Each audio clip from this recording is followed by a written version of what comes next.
ಇದರಲ್ಲಿ ಹಾಕಿದ್ದು 4 ಗಿಡ ಹಾಕಿದ್ವಿ. 4 ಗಿಡದಲ್ಲಿ ಈಗ 3 ಗಿಡ ಸರ್ವೈವ್ ಆಗಿದೆ. 3 ಗಿಡನೂ ಕೂಡ ಆರೋಗ್ಯಭರಿತವಾಗಿದೆ. ಈಗ ಫಸಲಿಗೆ ಚಾಲು ಆಗ್ತಾ ಇದೆ. ಎಲ್ಲ ಮ್ಯಾಕ್ಸಿಮಮ್ಮು ನಮಗೆ ಕರಿಮುಂಡ ಜಾತಿಗೆ ಸಂಬಂಧಪಟ್ಟಂತಹ ಬಳ್ಳಿಗಳೇ ಇದೆ.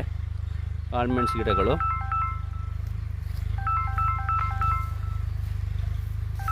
ನೋಡಿ, ಎಲ್ಲ ತುಂಬ ಆರೋಗ್ಯಭರಿತವಾಗಿದೆ. ಆಯಿತಾ? ಸೊ ಮಾಡ್ಬೋದು. ನಾನು ಇಲ್ಲಿ ತನಕ ಯಾರಿಗೂ ನಾನು ಕನ್ಫರ್ಮ್ ಆಗಿ ಮಾಡ್ಬೋದು ಅಂತ ಹೇಳಲಿಕ್ಕೆ ಹೋಗಿರಲಿಲ್ಲ. ಅದು ಪ್ರಯತ್ನದಲ್ಲಿದೆ ಅಂತ ಹೇಳಿದೆ. ಬಹುಶಃ ಇದಕ್ಕಿಂತ ಉತ್ತಮವಾಗಿ ಮಾಡುವಂಥ ಕೃಷಿಕರು ನಮ್ಮಲ್ಲಿ ಇದ್ದಾರೆ. ಬಹುಶಃ ಈ ಮಾಹಿತಿ ಅವ್ರಿಗೆ ತಲುಪಿದರೆ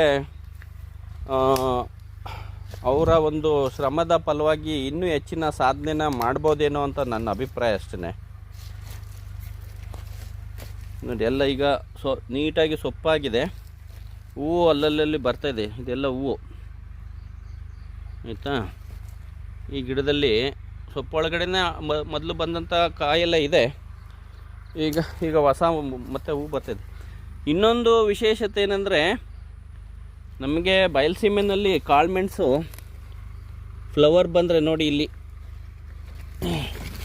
ಒಂದು ಹಣ್ಣಾಗಿ ಹೋಗಿದೆ. ಆಯಿತಾ? ಕಾಳುಮೆಣಸು ಹಣ್ಣಾಗಿ ಹೋಗಿದೆ. ಸೊ ಈ ರನ್ನಿಂಗ್ ಬ್ಲಾಸಮ್ ಆದರೂ ಕೂಡ ವರ್ಷ ಪೂರ್ತಿ ನಮಗೆ ಹೂ ಬಂದರೂ ಕಾಯಿ ಚೆನ್ನಾಗಿ ಕಟ್ಟುತ್ತೆ. ಯಾವುದೇ ಕಾರಣಕ್ಕೂ ನಿಮಗೆ ಕಾಳು ದಾಟ್ಕಾಳಾಗಲ್ಲ. ದಾಟ್ಕಾಳು ಅಂತಂದರೆ ಅಲ್ಲೊಂದು ಕಾಳು ಇಲ್ಲೊಂದು ಕಾಳು ಆ ಥರ ಬರುವಂಥದ್ದು. ಆ ಥರ ಏನಾಗಲ್ಲ. ಕಂಟಿನ್ಯೂಸ್ ಆಗಿ ಕಾಳು ಗಟ್ಟಿಯಾಗಿ ಆ ಕಡ್ಡಿ ತುಂಬ ಇರ್ತದೆ. ಸೊ ಮಾಡಬಹುದು. ಅದು ನನ್ನ ಈ ಒಂದು ಟ್ರಯಲಿಂದ ಆಗಿರುವಂಥ ಅನುಭವ. ಇದಕ್ಕೆ ನಮಗೆ ಒಂದು ರಿಂಗಿಗೆ 450 ರೂಪಾಯಿ ರಿಂಗಿಗೆ ಖರ್ಚು ಮಾಡಿರುವಂಥದ್ದು. ಗಿಡದ್ದು 75 ರೂಪಾಯಿ ಒಂದು ಗಿಡಕ್ಕೆ ಕೊಟ್ಟಿದ್ದೀವಿ. ಮತ್ತು ಮಣ್ಣು ಹಾಕ್ಸಿದ್ದೀವಿ. ಎಲ್ಲ ಸೇರಿ ಒಂದು 700 ರೂಪಾಯಿ ಖರ್ಚಾಗಿದೆ. ಇದು ಒನ್ ಟೈಮ್ ಇನ್ವೆಸ್ಟ್ಮೆಂಟು. ಮುಂದಿನ ದಿನಗಳಲ್ಲಿ ನಮಗೆ ಆ ಖರ್ಚು ಬರಲ್ಲ.